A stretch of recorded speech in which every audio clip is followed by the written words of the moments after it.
یعزف علی رؤوسہم بالمعازف، میں کہتا ہوں داد دیں اپنے پیغمبر کو اور ان کی بصیرت اور دانش کو، اور اللہ نے ان کو جو علم دیا اس کو۔ اس زمانے میں تو یہ ہیڈ فونز نہیں ہوتے تھے، ہینڈز فری، یہ تو 20-25 سال پہلے، ہم نے اس کو نہیں دیکھا کبھی۔ اللہ کے رسول نے اس وقت فرمایا میری امت میں لوگ آئیں گے، کیا کریں گے؟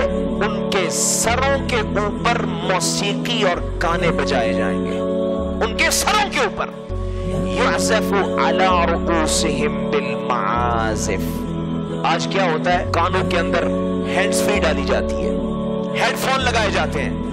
مغرب نے کام یہ کیا ہے تاکہ مسلمان کے کان میں اذان کی آواز نہ آئے، یہ موسیقیت میں اتنا غرق ہو جائے کہ باہر کا کوئی شور اس کو سنائی نہ دے، کوئی دین کی بات، قرآن کی بات۔ اذان جو کہ 5 وقت مسلمان کے اندر ایمان کو بیدار کرتی ہے، اس کے اندر کفر کے خاتمے کا جذبہ کھڑا کرتی ہے، وہ اللہ کے سامنے جاتا ہے، اپنے گناہوں کو دھو کے باہر آتا ہے، ایمان کو تازہ کر کے آتا ہے۔